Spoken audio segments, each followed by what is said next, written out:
Every cell in your body was born in the heart of a star, collapsing, exploding, and scattering across the cosmos to become the very bones of who you are. I want you to imagine just for a moment a sort of physiological thought experiment.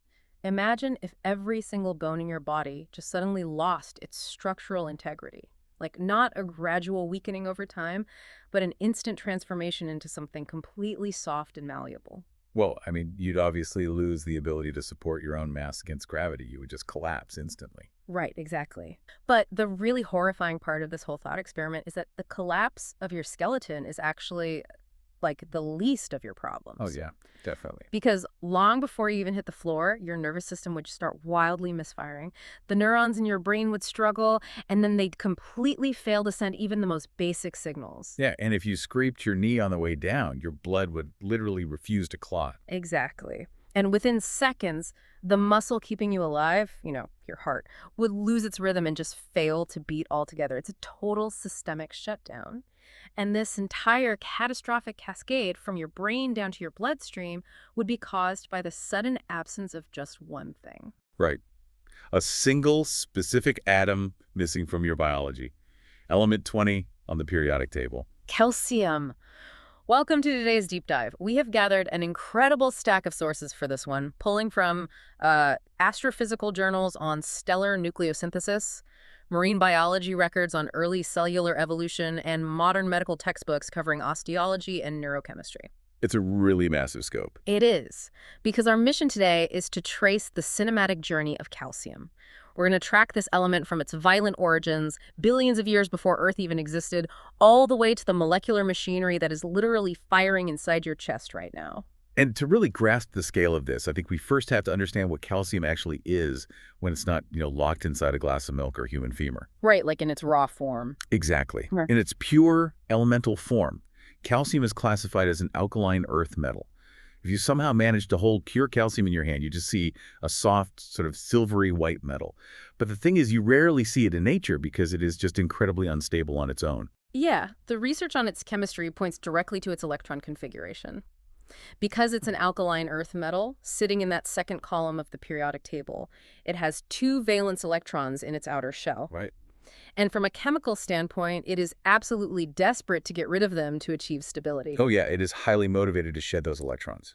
I mean, if pure calcium comes into contact with oxygen, or especially water, the reaction is incredibly violent. It's explosive, really. Yeah, it rapidly strips the oxygen from water molecules, releasing hydrogen gas and generating massive amounts of heat. It just fundamentally wants to bind with other elements. Which, when you think about it, presents this fascinating biological paradox. You have this highly volatile reactive metal that essentially tears water apart. Yet somehow, evolution selected this exact volatile metal to serve as the unshakable bedrock of the human skeleton. It's pretty wild to think about. It really is. And to understand how that actually happened, the astrophysical data shows we have to rewind the clock way past the formation of Earth. Like we have to go back to the interior of a massive ancient star. Right, because that is literally the only place in the universe with enough energy to create it. Wait, really? Not the Big Bang? No, actually. Lighter elements, like hydrogen and helium, yeah, those were formed in the immediate aftermath of the Big Bang. But to build a heavier element like calcium, you need a true cosmic pressure cooker. Ah, I see. You need the intense gravity and staggering temperatures found only in the core of massive stars. We're talking stars at least 8 to 10 times the mass of our own sun. And the mechanics of this are just incredible. Inside that stellar core, it's this constant, brutal battle. Gravity is trying to crush the star inward, and the nuclear fusion happening in the core is pushing outward. Right, exactly. And the star starts by fusing hydrogen into helium. But when the hydrogen runs out, the core compresses, the temperature spikes to hundreds of millions of degrees, and it starts fusing the helium. Yeah, and this initiates what astrophysicists call the alpha process. The star essentially starts climbing this ladder of heavier elements by smashing helium nuclei, which have 2 protons, into other elements. This is basically building atoms from scratch.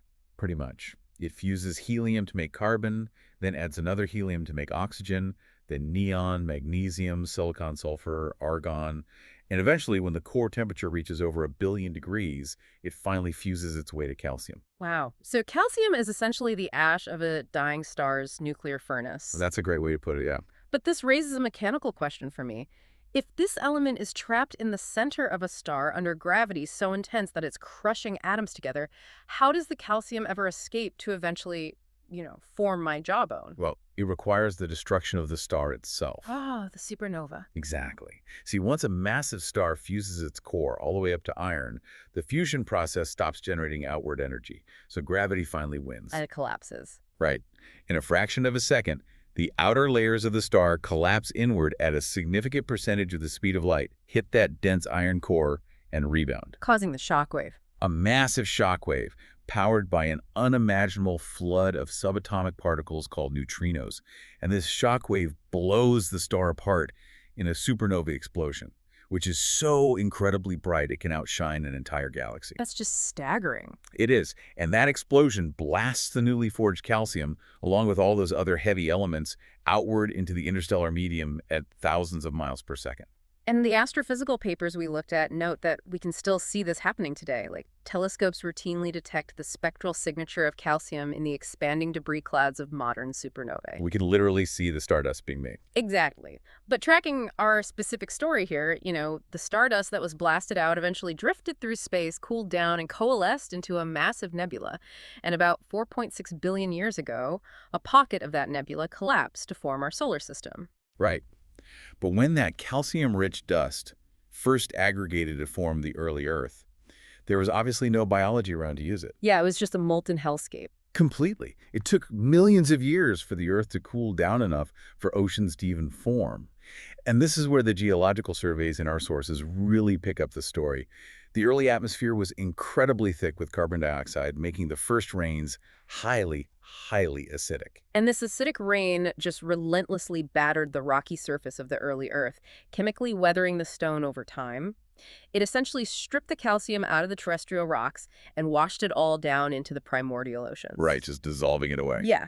So over hundreds of millions of years, you end up with early seas that are absolutely saturated with dissolved calcium ions. It's this vast, positively charged chemical soup. And that ocean is where the astronomical origins of calcium finally intersects with biology.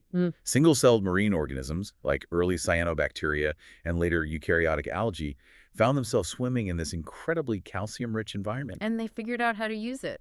Yeah, they evolved this extraordinary biological mechanism to utilize it. They realized they could combine the dissolved calcium with carbonate from the water. And just for the listener, carbonate is simply a molecule made of 1 carbon and 3 oxygen atoms. Right. So when you introduce our highly reactive calcium, the element that is desperate to give away 2 electrons to carbonate, they just lock together perfectly, forming calcium carbonate. But the cellular machinery these microscopic organisms developed to actually do this is what's truly remarkable. Organisms like coccolithophores evolved specialized internal compartments, these intracellular vesicles. Like tiny biological chambers. Exactly. They actively pump calcium ions from the ocean into these tiny chambers, manipulate the pH to force the calcium and carbonate to crystallize, and then physically transport these solid microscopic plates out to their outer surface. So they act as like microscopic cellular manufacturing plants. I love that analogy. They aren't just absorbing minerals passively. They are actively mining the water, precipitating solid rock inside their own bodies, and extruding it to build physical armor. Yeah, it's the Earth's first structural defense system. It's incredible. And they did this relentlessly for eons. Trillions upon trillions of these microorganisms lived, built their microscopic shells, and died. And while their organic matter decayed away, their calcium carbonate armor just drifted down to the ocean floor. And the geological impact of that is just staggering when you look at the numbers. The sources describe how this continuous microscopic snowfall of calcium shells accumulated into deposits miles thick. Miles thick, yeah. Over geological timeframes, extreme tectonic pressure actually compressed these biological graveyards into massive sedimentary rocks. We are talking about the formation of limestone, chalk, marble, and calcite. So wait, the White Cliffs of Dover? Exactly. When you look at the White Cliffs of Dover or some towering limestone mountain range, you are quite literally looking at the compressed, fossilized remains of trillions of biological manufacturing plants. Calcium essentially became a geological sculpture, completely terraforming the surface of the planet. It's just incredible to think that biological life sequestered so much calcium and carbon from the oceans that it physically altered the Earth's crust.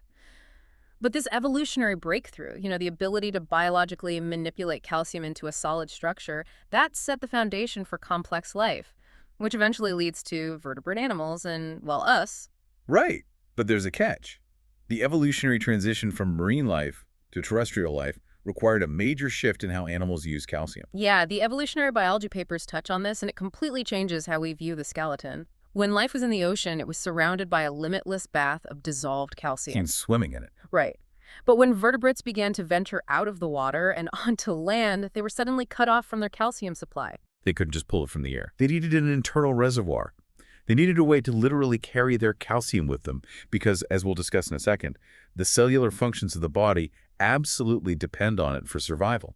So evolutionary biologists suggest that bones didn't primarily evolve just to be structural scaffolding against gravity. They evolved as physiological bank vaults. The skeleton is essentially a calcium battery. It stores the element so the body can withdraw it during times of scarcity. But to function as a bank, the vault has to be accessible.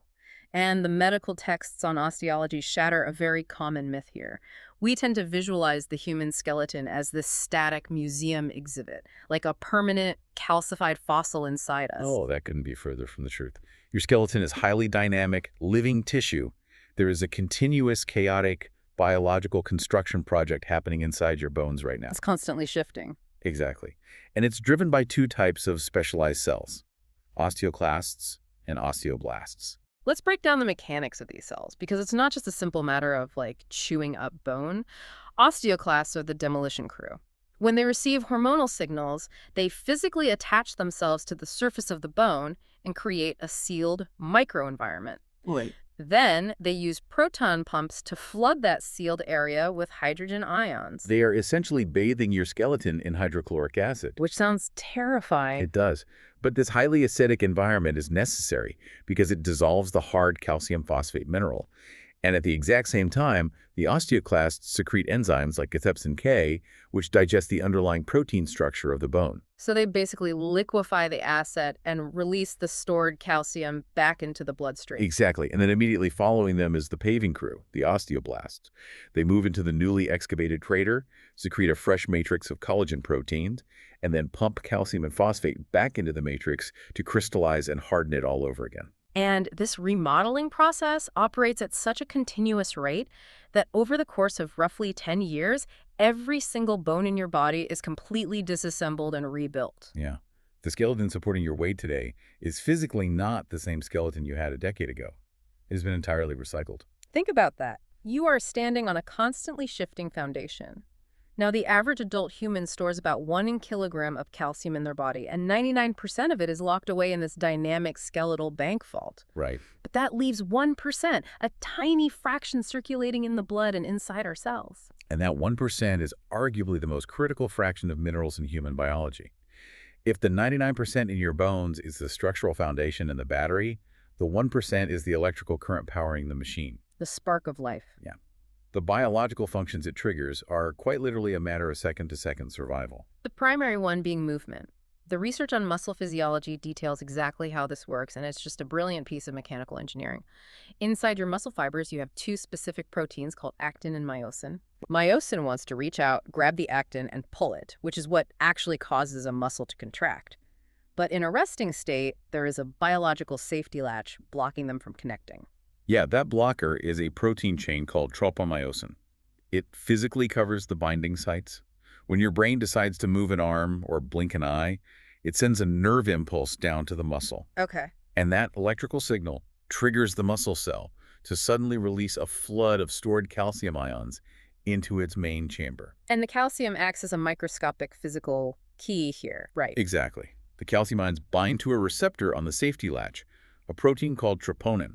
When the calcium binds, it causes the troponin to literally change its physical shape, which drags the tropomyosin blocker completely out of the way. And with the path clear, the myosin heads instantly grab the actin and pull. Boom! Your muscle contracts. And the moment the calcium is pumped back out of the chamber, the safety latch slides back into place and the muscle relaxes. So without that tiny influx of calcium to move the blocker, your muscles are permanently paralyzed in a relaxed state. You couldn't lift a finger, you couldn't take a breath. Nothing.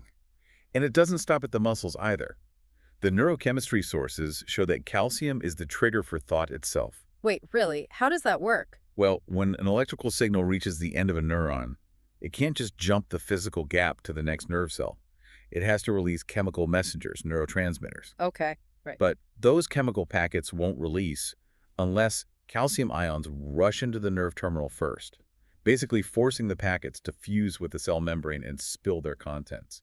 Every memory, every sensation of pain, every conscious thought depends entirely on that influx of calcium. Yeah, it is mind-blowing. And we also see it in the hematology data regarding the coagulation cascade, too.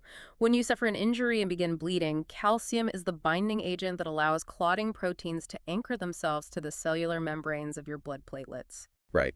Without calcium acting as the structural bridge in that chemical cascade, a minor scrape would be fatal. But the most vital function of all has to be the heartbeat. The cardiovascular texts outline this process called calcium-induced calcium release. The electrical pacemaker in your heart fires, but that electrical spark alone doesn't actually squeeze the muscle. No, it doesn't. The electrical spark just opens channels that allow a small amount of calcium to enter the heart muscle cell. This tiny influx then triggers internal biological vaults to dump a massive amount of calcium into the cell, which initiates the forceful contraction of the heart muscle we just described. So every single time your heart beats, it is fundamentally a calcium-driven event. Every single time. Which leads to a pretty terrifying physiological reality, because this 1% of circulating calcium is powering your brain, your breathing, and your heartbeat. A drop in blood calcium is an immediate catastrophic crisis. The body simply will not allow the power grid to go down. No, it ruthlessly protects that 1%. If you aren't consuming enough calcium in your diet, the body detects the drop in blood levels and immediately releases parathyroid hormone. And that hormone is the emergency signal to the demolition crew in your bone. Exactly. It hyperactivates the osteoclasts. They begin rapidly dissolving your skeletal tissue, pouring the banked calcium into the bloodstream just to keep your heart pumping. So the body prioritizes immediate survival over long-term structural integrity. It has to. If this deficit continues for years, the bones are mined until they become porous, brittle, and fragile. We know this condition is osteoporosis. It really highlights the biological tax we have to pay. We are constantly spending this mineral just to stay alive, so we must constantly consume it to restock the vault. Dairy is obviously the most famous dietary source, but the clinical nutrition data points out that leafy greens, almonds, tofu, and small fish are also excellent sources. Yeah, there are plenty of ways to get it. However, the medical texts reveal a massive biological catch here. You can eat all the calcium you want, but your digestive system cannot absorb it alone. Right, it requires a biological transport mechanism, which is entirely dependent on vitamin D. This mechanism blew me away when I read about it. Vitamin D is often called a vitamin, but it actually functions as a steroid hormone in the body, specifically in its active form, calcitriol. Yeah, that's a huge misconception. When you consume calcium, it travels down to your intestines, but it can't cross the cellular barrier into your bloodstream by itself. No. When calcitriol, the active vitamin D, enters the intestinal cells, it travels straight to the nucleus and literally interacts with the DNA. Wow. It instructs the DNA to synthesize specific calcium-binding proteins. These proteins act as transport vehicles. They grab the calcium from your gut, ferry it across the cell, and release it into the blood. So without vitamin D, those transport vehicles are never built, and the calcium you eat simply passes through your digestive tract and is completely excreted. Exactly. Which perfectly explains why modern medicine obsessively monitors both calcium and vitamin D levels together, and why sunlight exposure, which triggers vitamin D synthesis in the skin, is so incredibly critical to bone health. It's all connected. But, the reliance on calcium stretches far beyond human physiology, though. If we look at the engineering and agricultural sources we pulled, human civilization is just as dependent on this element as the human body is. Oh, absolutely. We basically took the biological playbook and scaled it up to industrial levels. Yeah. Remember the limestone we talked about earlier? The fossilized remains of the ancient marine organisms. Yeah. Well, humans realized that if you mine that limestone and heat it in a kiln to over 900 degrees Celsius, you drive off the carbon dioxide. And what you are left with is calcium oxide, commonly known as quicklime. When you mix quicklime with water, sand, and gravel, you create the binding matrix for concrete. The very foundation of the modern world. Literally. The concrete pouring into the foundations of our skyscrapers, the materials spanning our suspension bridges, the highways connecting our cities, it is all entirely reliant on the unique chemical binding properties of calcium. And in agriculture, farmers aggressively monitor the calcium content of their soil. Applying calcium carbonate to fields neutralizes soil acidity, improves water penetration, and provides the essential nutrient plants need to build their own cell walls. We basically use it to structurally support the entire food chain. It really is the ultimate structural building block, both internally and externally. The exact same element that was forged in the explosive death of a star, the same element harvested by microscopic cells to build the first biological armor, is currently holding up the concrete walls of the building you are in right now, and simultaneously serving as the chemical key that allows your heart to beat. It really threads together astrophysics, geology, evolutionary biology, human medicine, and industrial engineering, all into one story. It completely shifts how you interact with the physical world. But as we reach the end of the sources we gathered for this deep dive, there's one final, larger implication that we haven't touched on yet. We've talked about where calcium comes from and what it does inside us today, but we haven't talked about where it's going. Right. And the timeline of the universe puts all of this into a rather staggering perspective. Because calcium is a fundamental element, it cannot be destroyed by normal chemical or biological processes. Right, it just changes forms. Exactly. Sure. So fast forward a few billion years from now. Our sun will eventually exhaust its own nuclear fuel, expand into a red giant, and ultimately consume the Earth. The oceans will boil away, the limestone cliffs will vaporize, and every trace of biology, including the calcium banked inside every human skeleton that ever existed, will be superheated. Yeah. That calcium will be blown back out into the interstellar medium. The exact atoms currently triggering the neurons in your brain will drift back into the freezing dark of space, returning to the cosmic cloud. Wow.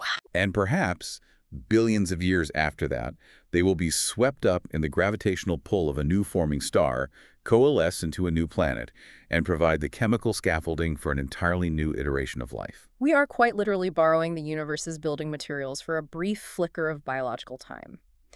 If you enjoyed this journey through the story of calcium, follow Atomic 118 as we uncover the hidden story behind every element in the periodic table. In our next deep dive, we'll explore element 21. Scandium, and discover why one of Earth's rarest metals is helping shape the future of aerospace and advanced technology.